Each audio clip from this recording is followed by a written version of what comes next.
Hello बच्चों, नमस्कार।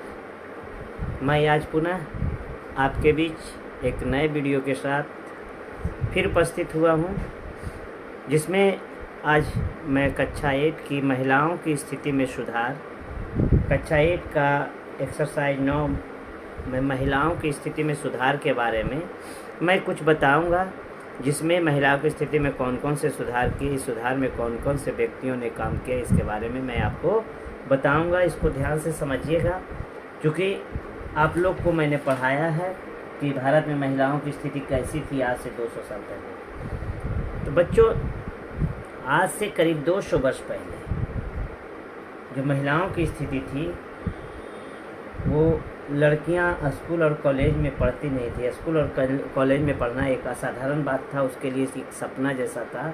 जैसे आप लोग अभी स्कूल कॉलेज में पढ़ने जाते हैं, पहले जैसा स्कूल कॉलेज में न पढ़ने जाती थी लड़कियां, न नौकरी करती थी। उसकी शादी कम उम्र में ही कर दी जाती थी।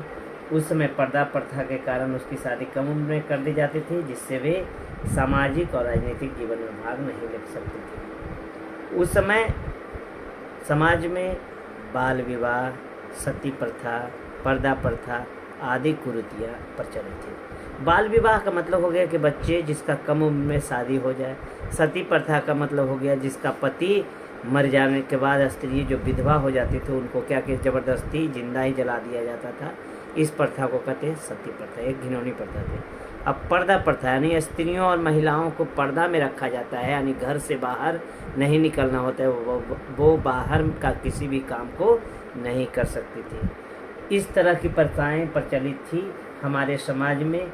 ये सिर्फ हिंदू समाज की बात नहीं है, ये मुस्लिम समाज में भी, जैन समाज में भी, ईसाई समाज में भी, यानी कि इस तरह की कुरीतियाँ सभी समाज में व्याप्त थी।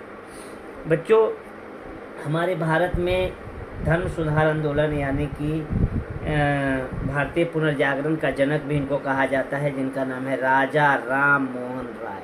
जिनका नाम है राजा राम मोहन राय। इन्होंने सती प्रथा का भी अंत करवाया था, और एक गवर्नर जनरल था उसमें लॉर्ड विलियम बेंटिक, जिसको सहयोग से। पहले हम राजा राम मोहन राय के बारे में थोड़ा सा जान लेते हैं। राजा राम मोहन राय को भारतीय पुनर्जागरण का अग्रदूत कहा जाता है, यानी सबसे पहले इन्होंने इस चीज़ को आगे बढ़ाया। इनका जन्म बच्चों 22 मई 1772 ईस्वी को पश्चिम बंगाल में ही एक जगह था जिसका नाम था राधा नगर, वहाँ इनका जन्म हुआ था। किनका? राजा राम मोहन राय का। राजा राम मोहन राय कई भाषाओं के ज्ञाता थे, जैसे अंग्रेजी, अरबी, लैटिन, ग्रीक, फ्रेंच, जर्मन, फारसी, संस्कृत इत्यादि का ये विद्वान थे राजा राम मोहन राय। राजा राम मोहन राय ने हमारे समाज के सुधार के लिए, बाल विवाह रोकने के लिए, सती प्रथा के लिए, पर्दा प्रथा जैसी कुरीतियों को दूर करने के लिए इन्होंने एक सभा की स्थापना की थी, जिसका नाम था आत्मीय सभा, जिसकी स्थापना 1814 में की गई थी। पुनः लोगों को वेदों के बारे में जानने के लिए, वेदों के बारे में सब कुछ समझने के लिए एक सोसाइटी की स्थापना की, जिसका नाम था वेदांत सोसाइटी। इनके द्वारा दो पुस्तकें लिखी गई थी। पहला एकेश्वरवादियों का उपहार और दूसरा प्रिसेप्ट ऑफ जीसस। ये दोनों पुस्तक है इनके द्वारा, राजा राम मोहन राय के द्वारा लिखी गई थी। इन्होंने यानी राजा राम मोहन राय ने 1928 ईस्वी में एक समाज की स्थापना की थी, जिसका नाम था ब्रह्म समाज। जिसका नाम था ब्रह्म समाज। कब स्थापना हुआ था? 1828 ईस्वी में ब्रह्म समाज की स्थापना की थी। और इन्हीं ने यानी कि राजा राम मोहन राय ने 1829 में, कब? ये 1928 नहीं बच्चों, 1828 में, और 1829 में ही इन्होंने सती प्रथा का भी अंत किया था। यानी हमारे यहाँ जो सती प्रथा थी, जिसको पति मर जाने के बाद लड़कियों को क्या किया जाता था? लड़कियों को जिंदा जला दिया जाता था। इसके लिए इन्होंने काम किया था। अब जब इनकी मृत्यु हो गई, यानी राजा राम मोहन राय की मृत्यु हो गई, तो ब्रह्म समाज को आगे बढ़ाया देवेंद्रनाथ टैगोर ने। किसने बताया? देवेंद्रनाथ टैगोर ने, यानी कि रविन्द्रनाथ का भाई ने, देवेंद्रनाथ टैगोर ने। इसके बाद जो ब्रह्म समाज था, कुछ समय के बाद 1865 ईस्वी में ये समाज विभाजित हो गया। कौन समाज? ब्रह्म समाज विभाजित हो गया। एक का नाम था आदि ब्रह्म समाज, एक का नाम था आदि ब्रह्म समाज, जिसके प्रणेता थे, यानी कि जिसके नेता थे, जिसको चलाए आगे बढ़ाए देवेंद्रनाथ टैगोर। और दूसरा का नाम था ब्रह्म समाज ऑफ इंडिया, ब्रह्म समाज ऑफ इंडिया, ब्रह्म समाज ऑफ इंडिया, जिसको आगे बढ़ाए आपका केशव चंद्र सेन। इसको किसने बढ़ाया? केशव चंद्र सेन। उसके बाद अब आपको प्रार्थना समाज के बारे में बताते हैं। बच्चों, मैंने प्रार्थना समाज के बारे में आपको बताया कि प्रार्थना समाज, जिसकी स्थापना 1867 ईस्वी में महाराष्ट्र में हुआ था, जिसके संस्थापक थे एम.जी. रानाडे एवं आत्माराम पांडुरंग। देखिए लिख दिए बच्चों, एम.जी. रानाडे, जिसको डीप से मैंने कर दिया है, और आत्माराम पांडुरंग ने की थी। यह महाराष्ट्र में हुआ था। ये प्रार्थना समाज जो था, चूँकि हम भारत में महिलाओं की स्थिति बता रहे हैं, इसलिए सारी स्थिति नहीं बताकर सिर्फ महिलाओं की स्थिति में कौन कौन सुधार किए उनके बारे में सिर्फ बता रहे हैं। ये महाराष्ट्र के थे, महाराष्ट्र में ही स्थापना हुआ था। इसमें महिलाओं की स्थिति में सुधार के लिए, क्योंकि महिलाओं की स्थिति उस समय दयनीय थी, बदतर थी, बड़े बड़े घरों की भी महिलाएं घर से बाहर नहीं निकलती थी, इसलिए महिलाओं की स्थिति में सुधार लाने का प्रयास किया। 1802 ईस्वी में एक महिला, जिनका नाम था पंडित रमाबाई सरस्वती, उन्होंने आर्य महिला समाज का गठन किया। अब दूसरे पर नेता हैं, तीसरे पर नेता है ईश्वर चंद्र विद्यासागर। ईश्वर चंद्र विद्यासागर के बारे में आप लोग तीसरा क्लास में पढ़े भी होंगे हिंदी में। ईश्वर चंद्र विद्यासागर एक स्वावलंबी व्यक्ति थे और अपनी काम स्वयं करते थे। इन्होंने विधवा पुनर्विवाह को मान्यता दिलवाया। जिस समय गवर्नर जनरल हमारे यहाँ लॉर्ड डलहौजी थे, उन्हीं को सहयोग से। उस समय विवाह के, जो लड़कियों की विवाह की न्यूनतम आयु होती थी 14 बरस, एवं 14 बरस लड़कियों की आयु और लड़कों की आयु कितना बरस? 18 बरस रखा गया। अब बच्चों, मैं एक चीज़ और बता देता हूँ कि अभी वर्तमान में लड़कियों की आयु 18 बरस और लड़कों की आयु कितने बरस में शादी होनी है? 21 बरस में। ये वर्तमान आयु है। इस आयु के लड़के और लड़कियों की शादी इतना उम्र में होता है। अब एक और विद्वान के बारे में बताते हैं, जिनका नाम है रमाबाई। रमाबाई, आप लोग जैसा कि जानते हैं, संस्कृत की प्रकांड विद्वान थे। इन्होंने पूना में महिलाओं को सहयोग के लिए, यानी कि विधवा के सहयोग के लिए एक विधवा गृह की स्थापना की, जो विधवाओं को क्या बना सके? स्वावलंबी बना सके, और उसमें कुछ गृह कार्य करवा सके। कुछ ऐसा कार्य दिया जाता था जिसमें महिला बहुत सारे काम करती थी, जैसे जरी बनाने का काम, पंखा बनाने का काम, इसी तरह का जैसे आज जीविका का कार्य हो रहा है। इसके बाद विधवा गृह का नाम अभी बदलकर इसका शारदा सदन हो गया है बच्चों। अब मैं आपको बताऊंगा कि स्वामी दयानंद सरस्वती ने किस समाज की स्थापना की, और सर सैयद अहमद खां, यानी सभी धर्मों में थोड़े थोड़े बातों को मत। बच्चों, मैंने बताया कि दयानंद सरस्वती के बारे में अब बताने जा रहा हूँ। इसके पहले मैंने ईश्वर चंद्र विद्यासागर, रमाबाई, प्रार्थना समाज, इस सब के बारे में बताया। दयानंद सरस्वती के बारे में जान लीजिए बच्चों कि इन्होंने आर्य समाज की स्थापना की थी। किस समाज की? आर्य समाज की स्थापना। आर्य समाज की स्थापना 10 अप्रैल 1875 ईस्वी में बम्बई में किया गया था। किनके द्वारा? स्वामी दयानंद सरस्वती के द्वारा। स्वामी दयानंद सरस्वती का बचपन का नाम मूल शंकर था, मूल शंकर। इन्होंने एक पुस्तकें लिखी जो बहुत प्रचलित हुआ, जिसका नाम था सत्यार्थ प्रकाश, जिसका नाम था सत्यार्थ प्रकाश। इन्होंने 2 प्रमुख नारे दिए। पहला, वेदों की ओर लौटो, यानी बैक टू वेदास, वेदों की ओर लौटो। और इन्होंने कहा भारत भारतीयों के लिए, अंग्रेजों से कहा भारत किसके लिए है? भारतीयों के लिए है। इनका बल भी महिलाओं की शिक्षा पर था। जिस तरह से मैंने बताया था कि ईश्वर चंद्र विद्यासागर का, प्रार्थना समाज के आत्माराम पांडुरंग का, उसी तरह से इनका भी काम था महिलाओं की शिक्षा पर बल दिया। इन्होंने 1886 ईस्वी में एक स्कूल की स्थापना की, जिसका नाम था दयानंद एग्लो वैदिक स्कूल, जिसको आज हर एक राज्य की राजधानी में भी और ज़िले में भी देखते हैं, जिसका नाम है DAV स्कूल। उसकी स्थापना की। सबसे पहले उसकी स्थापना लाहौर में की गई थी 1886 ईस्वी में। बाद में इसका ब्रांच पूरे भारत में फैल गया।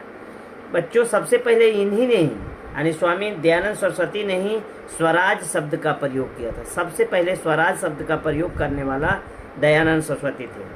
अब हमने बताया महिलाओं की स्थिति में सुधार के बारे में। तो चूंकि महिलाओं की स्थिति में सिर्फ हिंदू में ही नहीं है, अनेक धर्म में बुराइयां थी, कुरीतियां थी। इसी की में एक अग्रणी नाम आता है सर सैयद अहमद खान, जो मुस्लिम महिलाओं में भी, मुस्लिम समुदाय के बीच महिलाओं की स्थिति में सुधार लाने के लिए इन्होंने प्रयास किया। इन्होंने कौन कौन सा प्रयास किया? महिला उत्थान के लिए, जैसे महिलाओं को पहले तलाक बोलकर क्या किया जाता था, उसको विवाह से विच्छेद कर दिया जाता था। मुस्लिम समाज में बहु विवाह प्रथा थी, यानी कि एक पुरुष कई अन्य स्त्रियों के साथ विवाह कर सकता था, और उसमें पर्दा प्रथा भी बहुत था, पर्दा प्रथा भी था। इसीलिए सर सैयद अहमद खान ने इसको सुधार करने के लिए महिला उत्थान के लिए बहु विवाह, पर्दा प्रथा, तलाक के परंपरागत नियमों को आधुनिकता के अनुसार संशोधन के विचार पर सुझाव दिए। यह महिला शिक्षा का पक्षधर थे, यानी बहुत लोग महिला शिक्षा का पक्षधर थे, ये भी महिला शिक्षा का बच्चों पक्षधर थे। यानी ये भी चाहते थे कि महिलाएं पढ़े, समाज का उत्थान करें। इसके बाद आपका अगला नाम बच्चों, मैंने बताया कि केवल हिंदू धर्म में ही इस तरह की बुराइयां प्रचलित नहीं थी, ये सभी धर्म में इस तरह की बुराइयां प्रचलित थी। जिसमें मैंने बताया कि पारसी समुदाय में भी स्त्रियों की स्थिति बहुत अच्छी नहीं थी। पारसी समुदाय के एक व्यक्ति जिनका नाम था नौरोजी फरदून जी, इन्होंने पारसी समुदाय में स्त्रियों के उत्थान का प्रयास किए, कन्या शिक्षा के लिए अथक प्रयास किए। इनका साथ दादा भाई नौरोजी ने दिए। अब हम लोग आ जाते हैं अपने राज्य बिहार के बारे में, क्योंकि बिहार की भी महिलाओं की स्थिति बहुत अच्छी नहीं थी और महिलाओं की स्थिति बहुत बदतर थी। यहाँ पर्दा प्रथा, जाति प्रथा, बहु विवाह, बाल विवाह और बहुत सारे तरह की कुरीतियाँ, बुराइयाँ थी। फिर भी बिहार के लोगों ने, बिहार के धर्म सुधारकों ने यहाँ स्त्रियों के लिए कुछ ऐसे चीज़ का प्रयास किया जिसको मैं थोड़ा सा आपको बताऊंगा। जैसे पटना में एक गर्ल्स हाई स्कूल है, बांकीपुर गर्ल्स हाई स्कूल, आप लोग नाम सुने होंगे।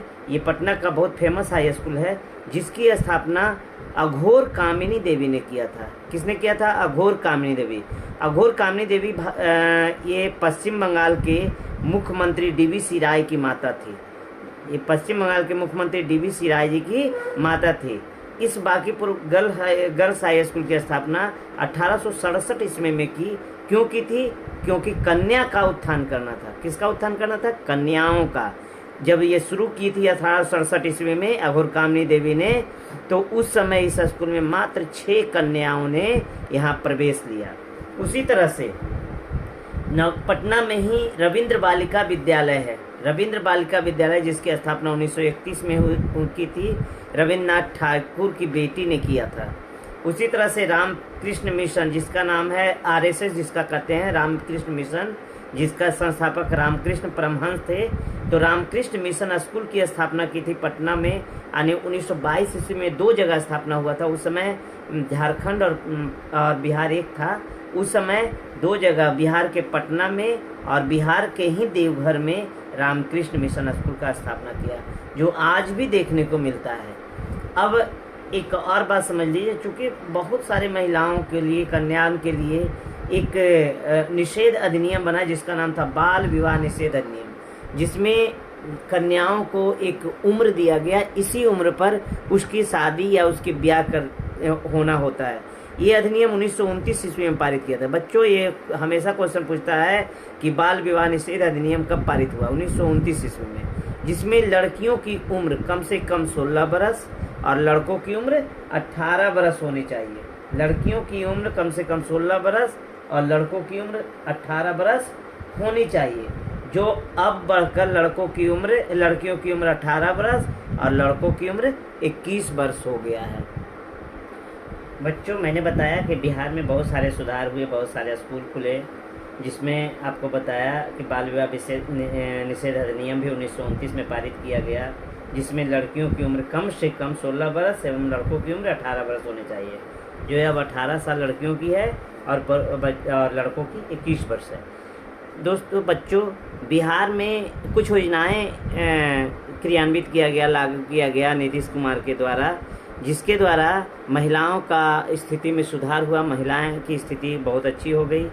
जैसे लड़कियों को पढ़ने के लिए एक योजना दिया गया, बालिका साइकिल योजना। उसी तरह से मुख्यमंत्री बालिका साइकिल योजना, मुख्यमंत्री बालिका पोशाक योजना और मुख्यमंत्री छात्रवृत्ति योजना, इस तरह की योजनाएं बिहार में दी गई। बिहार में महिलाओं को पंचायत चुनाव में 50% आरक्षण दिया गया और बिहार में महिला सशक्तिकरण भी किया गया। बच्चों, मैंने जो पढ़ा है आपको महिलाओं की स्थिति, इसमें मैं कुछ प्रश्न को करना चाहता हूं जिसका उत्तर आप मुझे देंगे। जैसे स्त्रियों की असमानता की स्थिति में पहली बार किसने प्रश्न चिन्ह लगाया? बच्चों, आप मुझे कमेंट करके बताइएगा कि 5 क्वेश्चन मैं दे रहा हूँ, 5 क्वेश्चन का आप जवाब को कमेंट बॉक्स में कमेंट कीजिएगा और हमें बताइएगा। पहला क्वेश्चन है, स्त्रियों की असमानता की स्थिति में पहली बार किसने प्रश्न चिन्ह लगाया? दूसरी बार है, कानून के द्वारा सती प्रथा का अंत कब किया गया? कानून के द्वारा सती प्रथा का अंत कब किया गया? तीसरा क्वेश्चन है बच्चों, शिक्षा किस वर्ग की महिलाओं तक सीमित था? शिक्षा किस वर्ग की महिलाओं तक सीमित था? चौथा क्वेश्चन है बच्चों, विधवा पुनर्विवाह के प्रति किसने अपना जीवन समर्पित कर दिया? विधवा पुनर्विवाह के प्रति किसने अपना जीवन समर्पित कर दिया? और अंत में लास्ट क्वेश्चन है, बाल विवाह निषेध अधिनियम कब पारित हुआ? बाल विवाह निषेध अधिनियम कब पारित हुआ? बच्चों, इतना देखने के बाद मेरे चैनल को लाइक सब्सक्राइब कीजिएगा और कंटिन्यू बनाए रखिएगा। मैं अगले वीडियो के साथ पुनः उपस्थित होऊंगा। तब तक के लिए जय हिंद, नमस्कार।